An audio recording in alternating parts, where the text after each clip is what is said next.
Bueno, pues efectivamente uno de los grandísimos asuntos que competen a este continente, que desgraciadamente desaparece de una forma habitual, no solamente de las portadas de los medios de comunicación, sino de las escaletas. Hoy queríamos volver a acercarnos a lo que está pasando con los refugiados aquí en Europa, lo que está pasando en los países de origen de esos refugiados, y vamos a hacerlo de una forma diversa, como procuramos hacer siempre, con tres personas que creemos que nos pueden ayudar a aportar un punto de vista interesante. Nos acompaña una vez más Juan Luis Montero. Muy buenas noches. Hola, buenas noches. Como sabemos, profesor de Historia Antigua, gran conocedor de Siria, nos has acompañado en muchas ocasiones y promotor también de iniciativas que pretenden seguir manteniéndote vinculado con toda aquella gente con la que trabajaste de una forma tan estrecha. Ali, muy buenas noches. Buenas noches. Bienvenido de nuevo a esta tu casa, artista plástico sirio, afincado aquí en Galicia desde hace mucho tiempo. La primera pregunta que te tengo que hacer, ¿cómo está tu familia, Ali? Pues mi familia muy mal, vive muy mal, la verdad. Hay malas noticias porque después los atentados de París pues atacaron al pueblo, pues entraron los aviones franceses y estaba el pueblo bajo control del Estado Islámico, claro. Y echaron el Estado Islámico y ahora ocuparon los kurdos. Y entonces uno peor del otro, ¿no? Y esa va la cosa en ¿Cuántos Siria. familiares sigues teniendo allí? Muy directos. Es que además, ¿no? toda mi familia, bueno, yo tengo 22 ¿Sí? hermanos, ¿no? Y unos están en Irak, otros están en Jordania, unos están refugiados dentro de Siria, ¿no? Y tengo algunos sobrinos que llegaron a Alemania con los O sea, con que los refugiados. siguen pensando cómo salir de Siria, los que todavía Todos, permanecen allí. es que creo el 23 millones, menos las milicias del Assad y Hezbollah y otras milicias que están bandiendo, todo el país se quiere salir, porque son 5 años y ese es un infierno, ese es un infierno. ¿Tienes contacto con ellos? ¿Es fácil contactar con ellos? Es ¿Mantener muy una difícil, comunicación más o menos es fluida? muy difícil, pero cuando hay contacto a través del WhatsApp, solo chat, no puedes, por ejemplo, hablar, solo escribir, ¿no? Pero menos mal que hay algunas noticias de cada escuchas, pero todo malo. Muchas veces dices mejor que no hay cobertura o no hay contactos para no saber, porque al mismo tiempo no puedes hacer nada. No puedes hacer nada. Hablábamos hace unos meses, ya unas semanas, aquí contigo. Me interesa cómo vas viviendo tú las noticias que van llegando, de toda esta llegada masiva de personas, no solamente de Siria, sino de otros países. Bueno, las posiciones que se están tomando por parte de los diferentes países europeos, cómo está actuando la Unión Europea. ¿Qué sentimiento tienes tú en estos momentos, como sirio que eres, afincado en un país de la UE como es Pues España? mira, yo perdí la esperanza, claro, en este caso, ¿no? Llevamos 5 años en esta absurda guerra, ¿no? No lo sé quién provocó o quién lo llegó la situación al país a esta situación. Claro, hay una persona, lo sabemos dónde está el problema y quién es el culpable, todos lo sabemos, ¿no? Es claro, sea Europa o Estados Unidos o Turquía o el mundo entero. Hay una persona que llevó el caos al pueblo sirio, a un caos, se llama Assad. Y ahora al contrario, todo el apoyo, está ganando el apoyo casi a Europa, Estados Unidos, al contrario. Después de matar casi a 300.000 personas, imagínate que... Claro, todos los sirios perdieron la esperanza, por eso todos los sirios quieren escapar de Siria. Nadie quiere, porque claro, yo lo dije y ahora voy a volver a decirlo también otra vez, pues los sirios ahora tienen dos opciones, o llevar el chaleco militar o tienen que llevar el chaleco salvavidas. Es que no queda otro. Vin miseria, vin todo un sumidoiro, todo un val cheo de 5.000 persoas en condicións de higiene terribles, todo é provisorio, pero sobre todo non cumple os estándares mínimos nin siquiera que tenga a ACNUR nos campamentos de guerra. Imaginade, 60 duchas para 5.000 persoas, 30 sanitarios, sitios para lavar as mans, algunha foto publicamos nas redes, lugares para lavar as mans como se foran gando realmente, ¿no? Con xabóns colgados, e a ausencia do goberno francés e dos gobernos europeos que están en estes momentos pues, intentando que se Cal é vaya. a relación das institucións, digamos? Estamos falando de Francia, estamos falando de un sitio que está a 30 e poucos kilómetros de Gran Bretaña. Cal está sendo a actitude? Mirar para outro lado? Isto non está acontecendo? Sí, estamos falando dun campamento provisional e outro en Dunkerque pegadiño tamén, que está a 2 horas de París, a 3 horas da capital europea, de Bruxelas e a 1 hora de Londres. Estamos falando do cerne de Europa, do triángulo, realmente das relacións do poder, do corazón, e estás vendo que aí se está permitindo ter unha acampada que é simplemente un lugar de tránsito, porque en realidade estas persoas desplazadas, refuxiadas, hai algunhas refuxiadas por causas políticas e hai outras que simplemente son desplazadas porque están querendo chegar a outro Estado membro. O que están é querendo unha pasaxe humanitaria que non existe e, polo tanto, os gobernos están ausentes porque non queren institucionalizar aquelo. De feito, Francia agora acaba de poñer uns bidóns con calefacción en plan gando tamén para que as persoas que están ali pois vayan para estes lugares, pero a cambio tens que poñer unha pegada dactilar e entón xa é como se fixeras unha demanda de asilo e non podes acceder ata dentro de 3-4 anos ao Reino Unido. Bueno, David Cameron hai uns días creo que dixo que eran un grupo de migrantes que estaban ali, bueno, como unha cousa menor, non? 5.000 aparentemente pode chegar a 8.000. 500 menores. Certamente canta xente. Exacto, 500 menores sós, estamos falando de nenos de 13, 14, despois contaremos a historia dun sirio, como foi o seu periplo, dende que sae de Damasco ata que chega ali, teño aquí descrito porque ele contoumo e é moi interesante, pero claro, con ele iba xente de 14 anos e ves que están sós. Acabamos de ver como desapareceron 10.000 menores, según Europol, e isto é realmente escandaloso. A miña primeira impresión é foi de raiva, foi raiva. É raro que sinta raiva, pero ali sentín raiva de que os seres humanos e esta Europa non sexa capaz de ver as condicións tan inhumanas por non permitir unha apertura no control das fronteiras e facer que a tensión migratoria suba máis. Bueno, imos visitar parte deses sitios, como decía Juan Luis, mantendo ese fío tamén con Siria, a pesar de que hai tempo que xa non podedes traballar ali, como fixestes durante tanto tempo con esta última iniciativa, que enseguida imos falar dela, Palmira, la reina del desierto, unha das víctimas tamén de todo este conflicto, esa cidade que xa non existe. Isto que aparece neste libro de fotografías, que enseguida me vas a contar cando presentades isto, xa non existe isto. Sí, gran parte de esta joya arquitectónica, este patrimonio de la humanidad, pues ha sido destruida el pasado verano por el Estado Islámico, pero no solo por el Estado Islámico, sino también por los bombardeos del propio gobierno sirio. Es una pena porque es un patrimonio único y excepcional, pero obviamente ante el drama humanitario es menor, ¿no? Pero bueno, probablemente todo tenga que ver, porque es importante, incluso Ali me dará la razón, los sirios se sienten muy orgullosos de su pasado histórico, parte de su identidad, son sus señas de identidad, y uno de los objetivos del Estado Islámico es eliminar todo aquello que recuerde, ¿no?, a ese pasado histórico tan glorioso por el que los sirios se sienten orgullosos. Sadino Dimitro, muy buenas noches. Si tuvieras que poner un adjetivo a lo que hoy sucedió, ¿cuál sería? Bueno, yo no creo que sea papel mojado, creo que se está siguiendo el proceso normal de firmar acuerdos que ha iniciado Sánchez. Xoan Bascuas, boa noite. Moi boa noite. Como calificarías o que se aconteceu no Congreso? Pois eu diría que é unha xogada intelixente para pensar nas vindeiras eleccións. Fernando Sánchez Salinero, muy buenas noches. ¿El primer acto de campaña? Probablemente, pero sobre todo es para tomar la iniciativa, porque date cuenta que lo que no pueden dejar es que continuamente la iniciativa al paso a la mar que Podemos. Entonces esta gente ha hecho algo y les ha obligado a reaccionar a los otros, ¿no? Y por supuesto dejan evidencia siempre al PP que carece de iniciativa y a todos los demás, como sean capaces de meter en el sarao a Izquierda Unida y a Compromís, les meten en un lío a Podemos y al PP de mucho cuidado, ¿eh? Miguel Ángel Rodríguez, muy buenas noches. Buenas noches. Yo creo que es la confirmación de que estamos efectivamente viviendo una campaña electoral y aún me parece un movimiento inteligente dentro de esa campaña electoral. Pilar García Negro, muy boa noite. Moi boas noites. Aos montes pariron un rato. Se fose un exemplo só, se fose a serio, falar da eliminación das deputacións provinciais levaría Belis Nolis decontado inmediatamente a falar das provincias e, por tanto, de eliminar o que don Javier de Burgos, por decreto, en 1833, impuxo. E, por tanto, se cadra pasaríamos a ser algo semellante a aquel reino de Galiza eliminado e deixaríamos de ser 4 anacos, que son as provincias. Bueno, independientemente de cómo acabe esto, Fernando, ¿a quién beneficia y a quién perjudica este acuerdo entre Ciudadanos y Partido Socialista?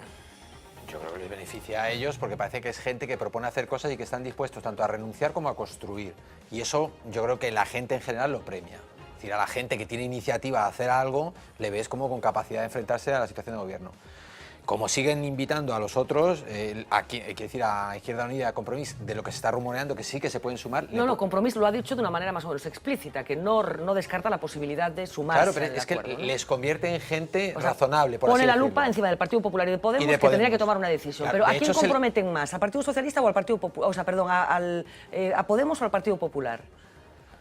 Probablemente quien más salga perjudicado, creo que sería Podemos. Porque el Partido Popular tiene como una propuesta bastante reconocida y la de los otros como la de la solución, entonces les deja como sin solución. Lo que lleva haciendo Podemos continuamente, que es dejar sin suelo en el campo de las propuestas al PSOE, ahora mismo se lo está haciendo el PSOE y Izquierda Unida a ellos. Le hacen una especie de pinza de propuesta que dice, bueno, ¿y tú qué estás solo que a romper? Y te dejan cao. E son vascos, como yo non sei se isto parece un pouco, dende o punto de vista do Partido Popular, esa gran coalición que les pronosticaban, faltaría simplemente que les incorporaran, ¿no? Porque eles era a combinación que propuñan, sempre cando foran eles os que mandaban, claro. É un engado que esta apelación ao razonamento que fai Fernando é un engadolle algo máis, que é prácticamente imposible que se poda sumar ninguén máis. Simplemente non pola aritmética, non polo que contido do papel, sino pola posición que tomou cada quen no combate electoral. Podemos estaba interesado inicialmente que houbera eleccións para intentar rabuñar máis votos dentro do electorado do PSOE. E de igual modo, pois o PP entendía que o impacto dos Ciudadanos non lle afectara tanto. E resulta que os que primeiramente saíran ou de forma inicial un pouco máis tocados, agora reaxiron e tomaron a cabeza da formulación da axenda política, non?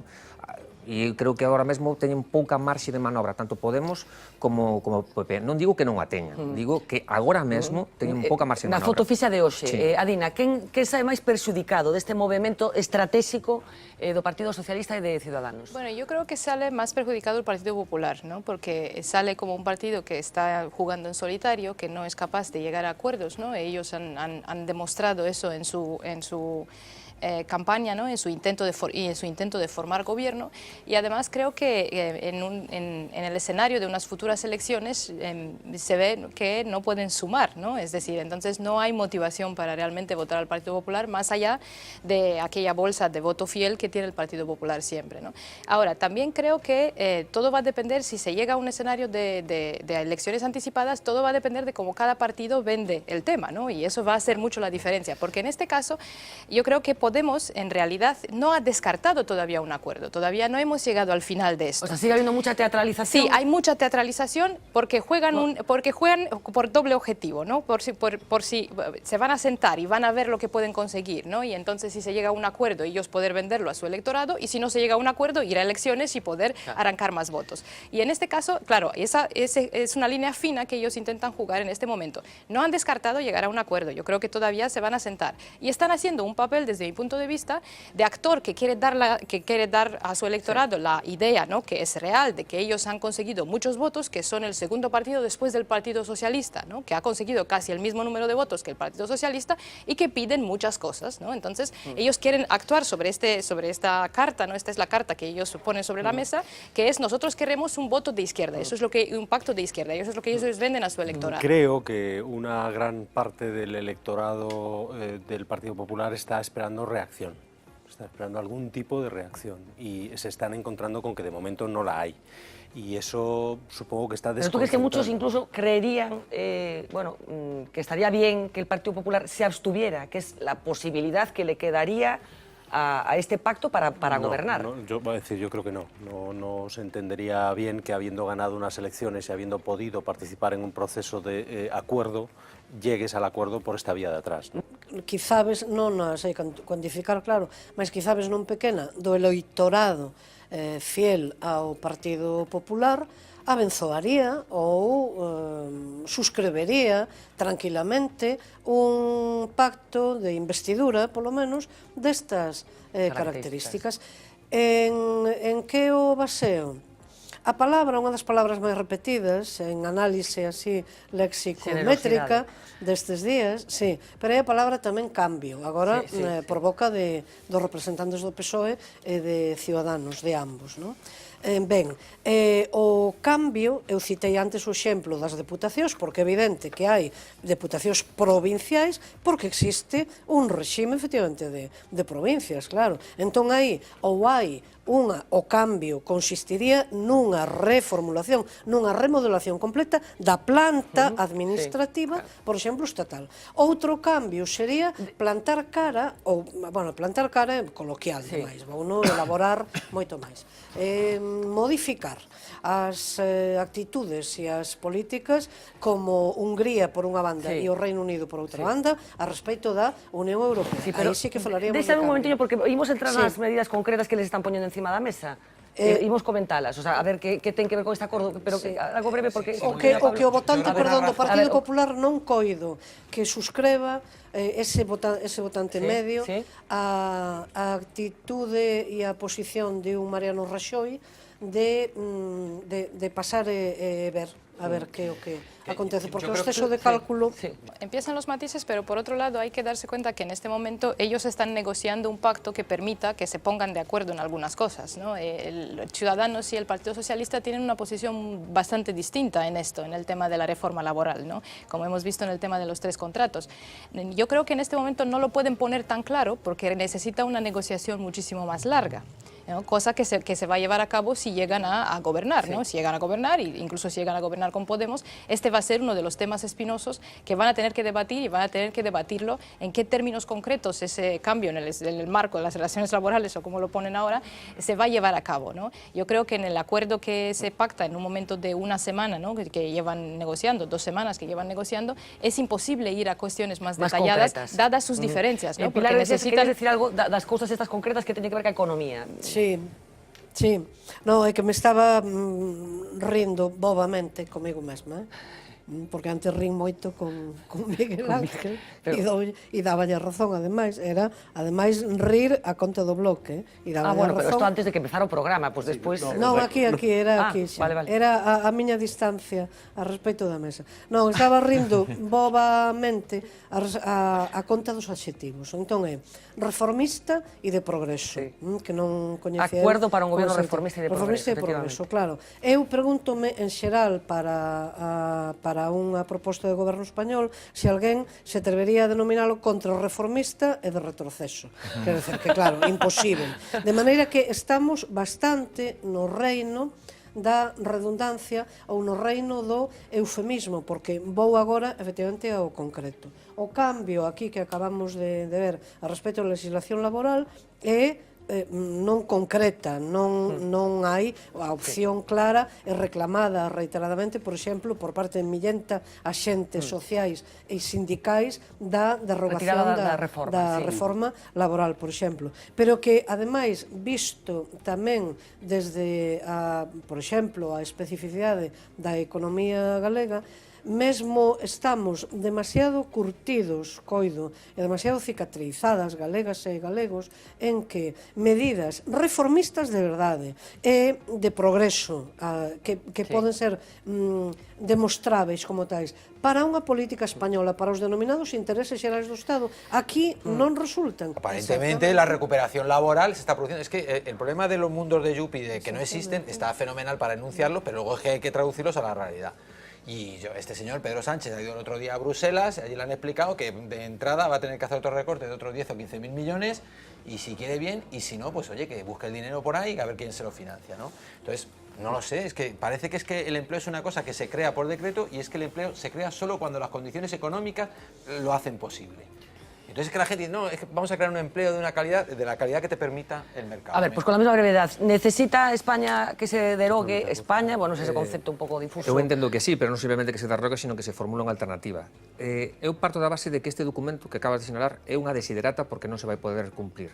E sendo unha desiderata, a mí pero non pode anticipar algo que ten que ver con as novas eleccións? Pero sorpréndeme algunhas cousas que acepta o Partido Socialista Obrero Español. Por exemplo, o novo Estatuto dos Traballadores, sabendo que Ciudadanos quere regular o dereito á folga, que sigue sen regular no Estado español, que mantén o da ultraactividade nos convenios laborais, que beneficia sempre o empresariado, porque no momento que cae un convenio, xogan en terreno limpio, dirixido polo patrón. Pero ademais é que fai unha modificación da indemnización por despido que pasa de estar a 20 días por ano traballado a, se é dun único ano, pasa a ser pagado a 12 días por ano traballado. E son 2 a 16, é dicir, unhas condicións laborais moito máis severas. E me sorprende muitísimo que o Partido Socialista Obrero Español, nun documento que é unha desiderata... O non recoñecemento do marco galego. Exactamente. A ver, Miguel. Fica o mesmo. Mira, yo entiendo perfectamente el movimiento del Partido Socialista, o por lo menos lo interpreto, ¿no? Si unha desiderata, por que acepta este tipo de cousas? Porque el Partido Socialista juega un pulso electoral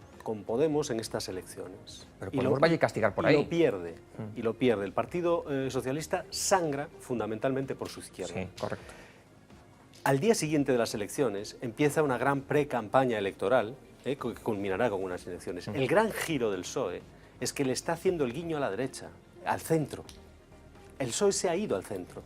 Y este acuerdo refleja exactamente esto. Cuando me vuelva a presentar a las elecciones, voy a disputarle el voto a la derecha. Off the record.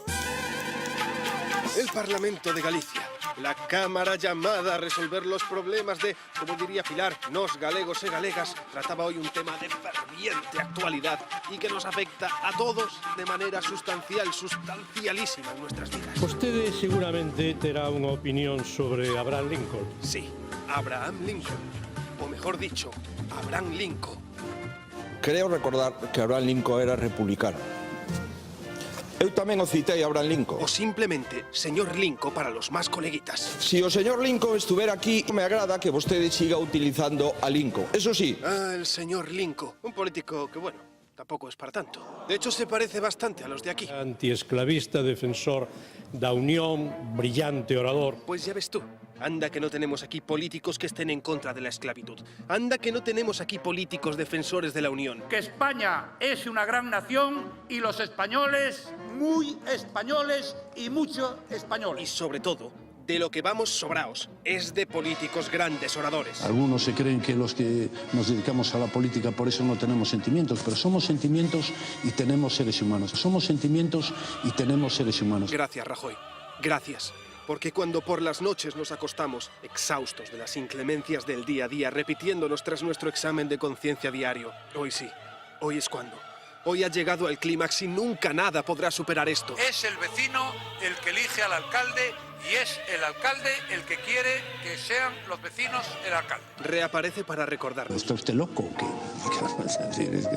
Todo esto mientras trata otros fervientes temas aún más de actualidad que Abraham Lincoln. Sí, señor, se trata de Stalin y Hitler. Y quien dice Hitler, dice Hitler.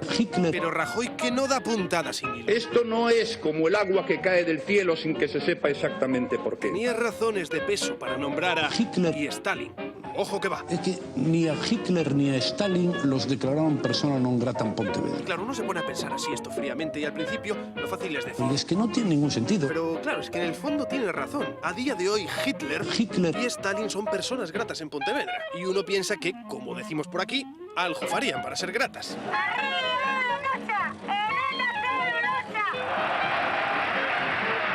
Pero el rigor histórico de este documento no es del todo sólido.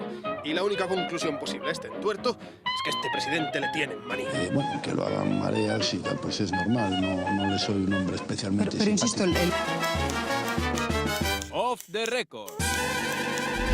Las gracias a mi presidente nacional, a mi buen amigo Mariano Rajoy. Quiero dar las gracias a la secretaria general, a María Dolores Cospedal, también una buena amiga mía. Al ministro de Justicia, que ayer no pudo estar más claro. Al portavoz del Senado, a Iñaki Oyarzábal.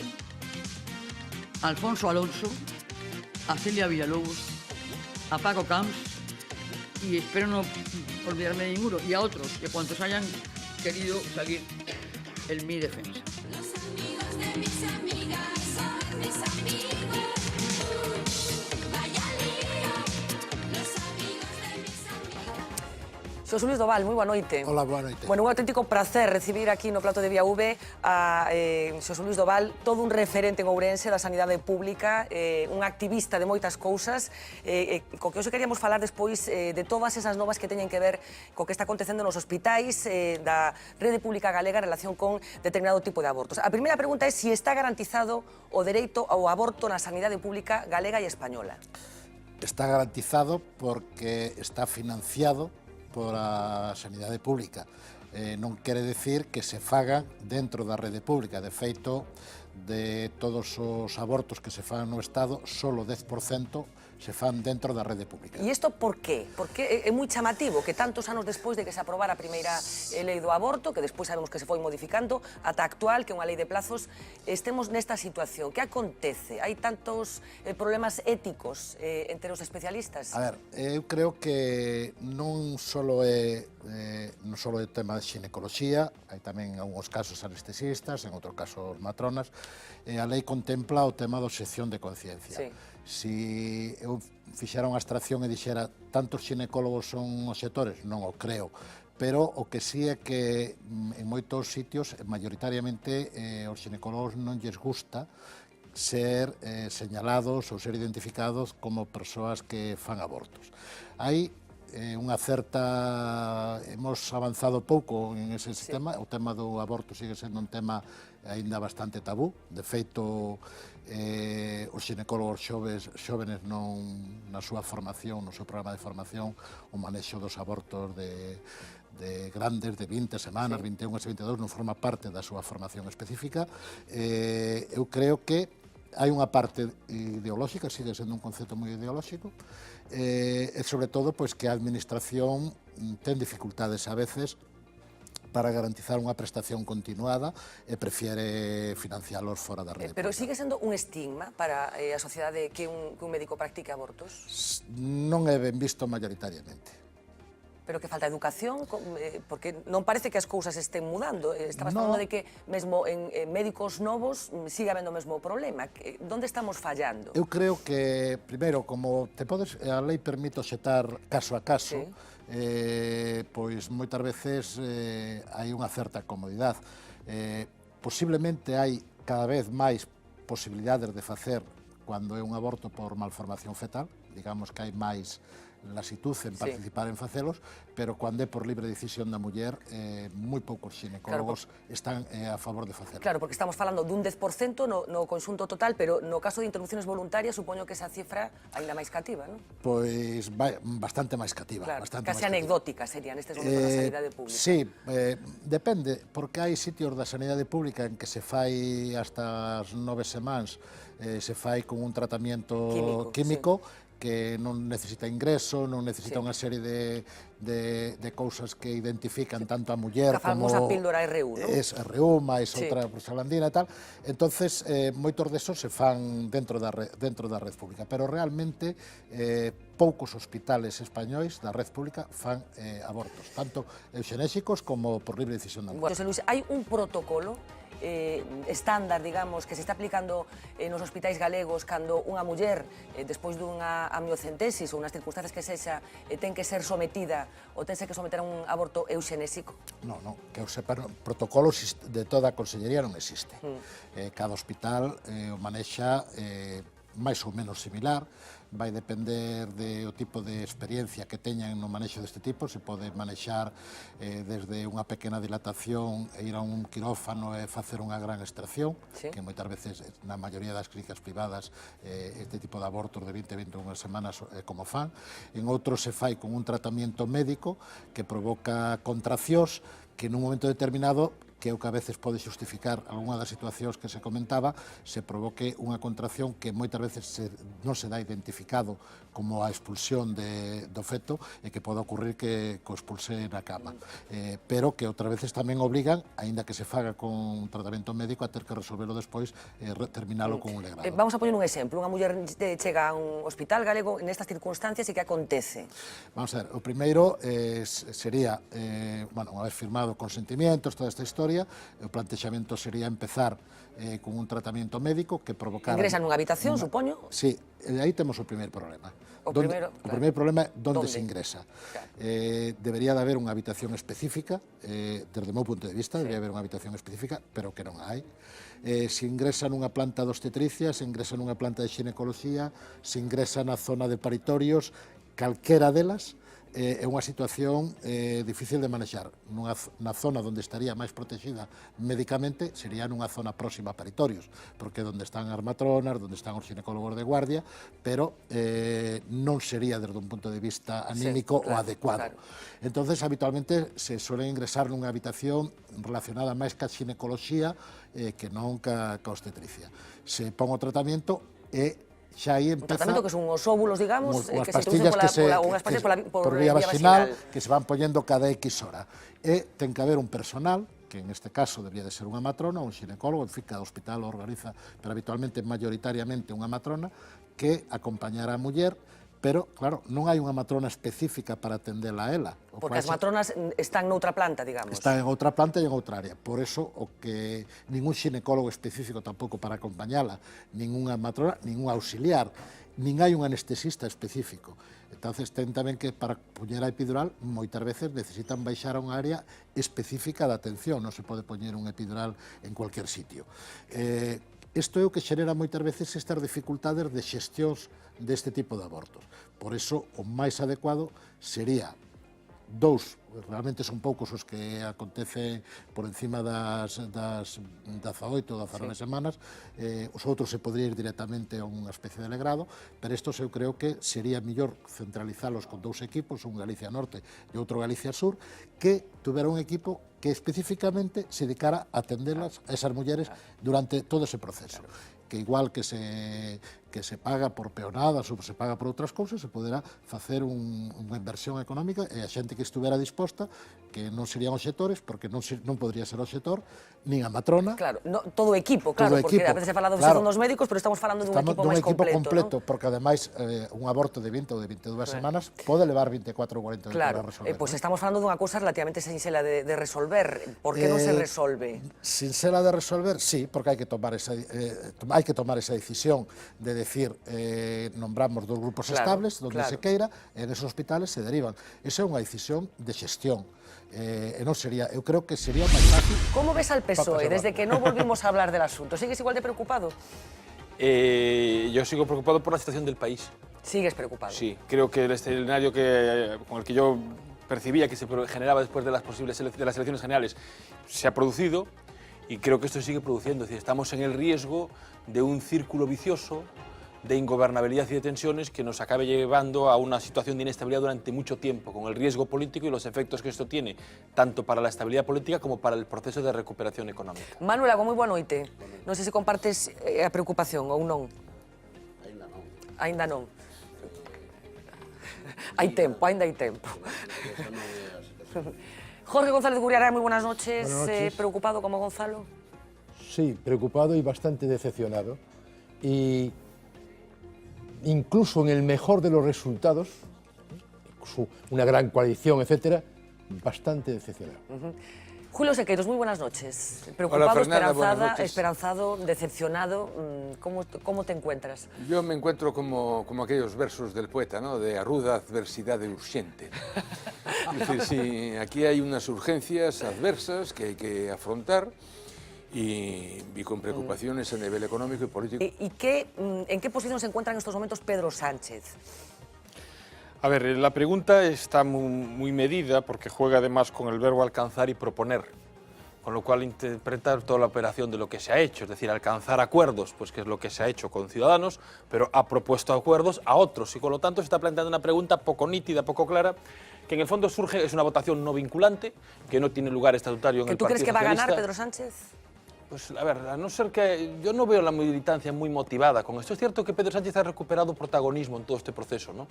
Pero es cierto que el protagonismo que ha recuperado, sobre todo cuando echó el pulso al Comité Federal y a los varones del partido, lo hacía sobre la idea de lograr un acuerdo, un pacto con Podemos.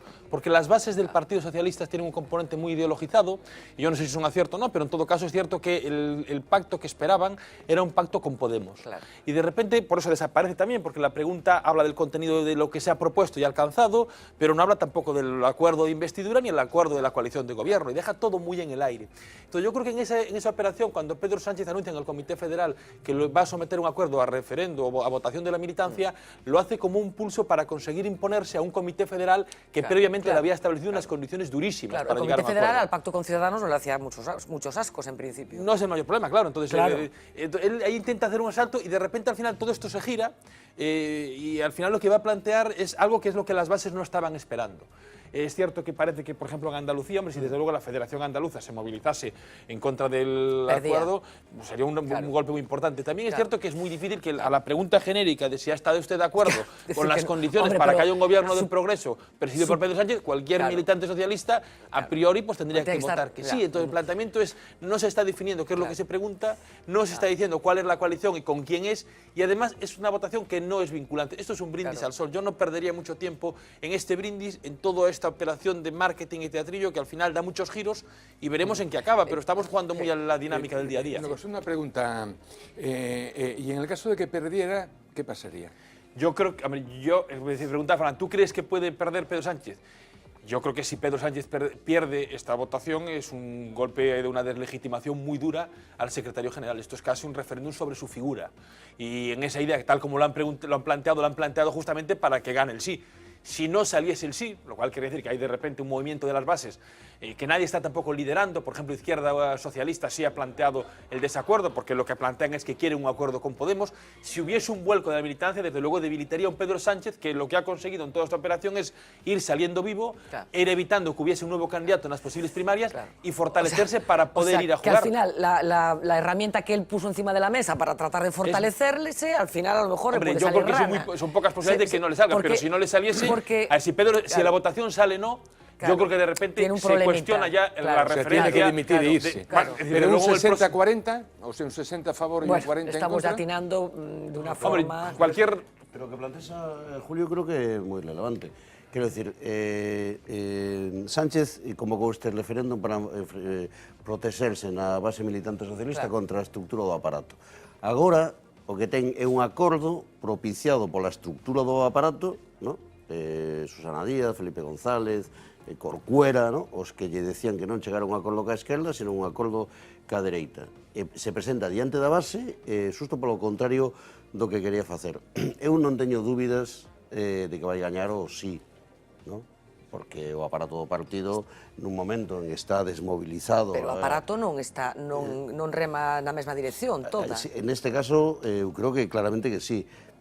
Porque si o que se trasluce que os militantes queren un acordo con Podemos, a cuestión vai ser cal é a porcentaxe de participación nesta votación, porque si vota o 10%, o 15% dos militantes e queda ridículo el partido, e segundo, cal é o porcentaxe. Va a ser muy difícil, pero no cabe duda que varios de los acuerdos que han plasmado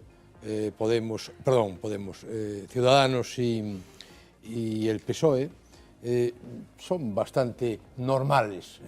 Por ejemplo, permíteme que empiece un poco por otro lado. Yo creo que es posible lo de la reducción del Senado. Lo creo que es perfectamente viable y creo que es un planteamiento intermedio entre la supresión, la transformación en una Cámara de tal como planteaba esto Ciudadanos, o la reducción como primer paso. Y en el caso de las diputaciones, lo que está planteando es un cambio de nombre, porque la función de coordinación intermunicipal la mantienen en la propuesta. Se hablan de un consejo de alcaldes. De alcaldes, claro. Entonces, yo lo que absolutamente estoy convencido, no es una obsesión, pero estoy absolutamente convencido, es que las diputaciones, desde que empezó el Estado de las Autonomías, sobran. Mira, yo me estuve leyendo el acuerdo, que es pesadísimo, vamos. Bueno, 66 páginas. Y lo importante está al final, como casi todo, ¿no? En la página 66 del acuerdo es una redacción enrevesada. Bueno, yo creo que hay muchas partes del acuerdo que son suficientemente ambiguas como para que quepa una cosa y la contraria. Sí, que muy probablemente sea fruto de la propia negociación, ¿no? El cambiar las comas de sitio y tal. Ahora, a mí me parece que la única interpretación que tiene eso es que después de la puesta en vigencia del acuerdo, En el caso de que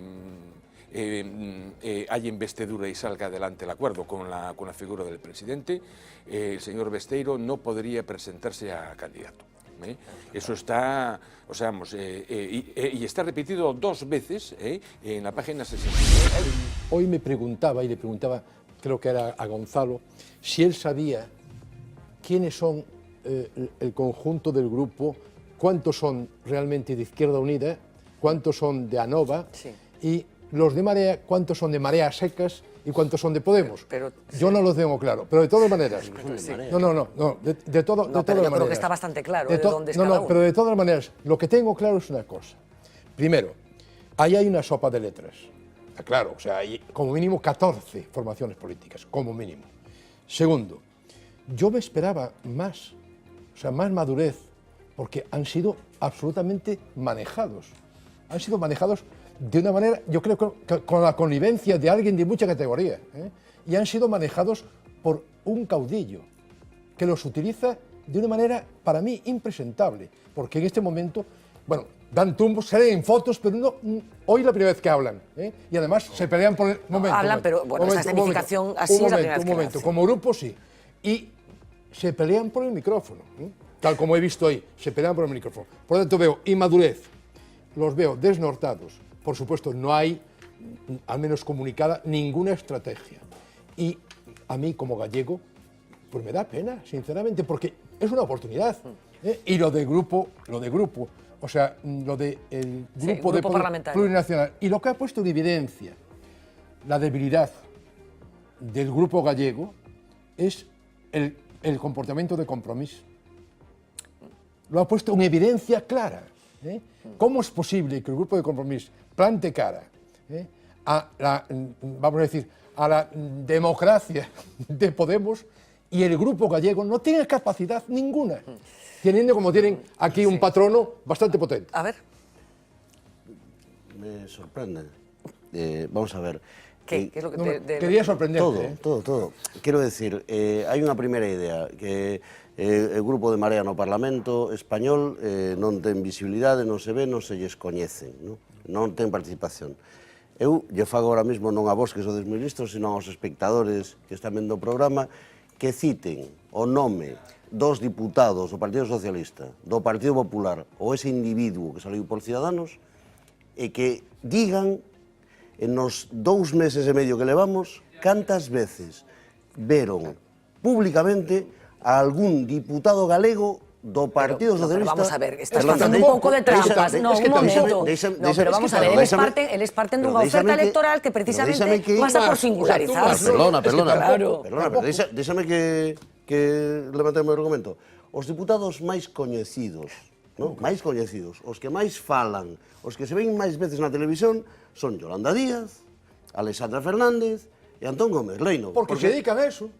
Porque el maestro Caudillo es un tío dedicado al tema de la televisión. Deixa que diga, non paran de actuar. Segundo, no grupo confederal de Podemos, donde a aplicación estricta, por decirlo así, do reglamento obrigou a que entrasen os 6 diputados, é un grupo confederal, non?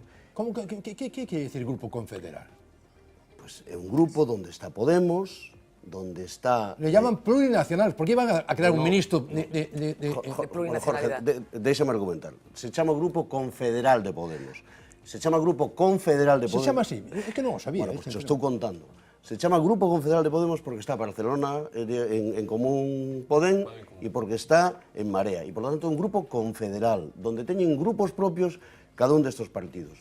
Tal é así que na negociación, e antes Julio criticaba, e ti tamén, na negociación que fai o Partido Socialista con Podemos, hai 24 componentes na mesa. Me parece por qué? Unha barbaridade. Claro, por qué? Porque é un grupo confederal e, polo tanto, os diputados de Marea exixen ter a presencia para estar nesa mesa. A ver, pues como consecuencia, se fose un grupo de Podemos, iría Íñigo Errejón Vescansa. Pero unha pregunta, Manuel. Pero como é un grupo confederal, ten que estar sentados cataláns e galegos. Pois unha pregunta concreta. Como é un grupo confederal que ten autonomía, non está sometido á disciplina de voto do grupo, bueno, todas estas cousas que xa sabemos, por que cal foi a aportación concreta dese grupo confederal o documento que Podemos lle presenta ao Partido Socialista para formar goberno con el. Estaba desexando que me fixeras esa pregunta. Vamos a ver. É un grupo confederal. E, polo tanto, cando un fai unha negociación do conxunto do Estado e ve o documento confederal de Podemos, non hai ningunha reivindicación territorial concreta do País Vasco. Nin de Galicia. Pero de Cataluña sí. Nin de Cataluña, Jorge. Cantidad, 24 veces. Perdón un momento, porque che vou contestar. A única referencia que hai a Cataluña, a única referencia que hai a Cataluña... Sale o nome de Cataluña. Pero queres escoitar, por favor? Sí. A única referencia que hai a Cataluña é celebrar o referéndum de autodeterminación. Pero non existe nada que diga, pois se va a desenvolver o ferrocarril, se vai modificar o estatuto... Non, perdona, e o que se está falando é que se formule o referéndum en Cataluña. Por lo tanto, non é a idea de que exista unha competición entre autonomías e se poña, que se remate o AVE, que se modifique o modelo de financiación autonómica ou que se faga carga de traballo para os hosteleiros de Cádiz. Non se fala deso. A única referencia de Cataluña é para decir que o problema territorial de Cataluña se ten que resolver a través dun referéndum de autodeterminación. E hubo un momento, remato con isto, que se quiso liar o asunto plantexando que en Marea tamén propoñía o referéndum de autodeterminación para Galicia. Pero aí o que se plantexa no documento é eso. Sí. Remato. Remato. A ver, rematas, Jorge. Bueno, mira, Manuel, tú sabes lo que te quiero. Menudo días llevamos, o sea, ha sido elegido. Y sabes en lo mucho que coincidimos. En este asunto en concreto no coincido contigo en absoluto. Lo cual me suena raro porque eres una persona... ¿Pero qué partido que digo non é... No, vamos a ver. Yo creo que el tema de integrarse todo este pupurrí de momento no ha dado resultado. Un momento, ahora déjame decirme. Yo creo eso. Segundo, yo no veo, por ejemplo, honesto que una persona de Izquierda Unida que esté en ese grupo no se haya unido con Izquierda Unida. Podía incrementar el grupo de Izquierda Unida, que son dos. No lo veo honesto. Tercero, yo no veo claro que haya 3 o 4 portavocías en un grupo de 6. No lo puedo entender.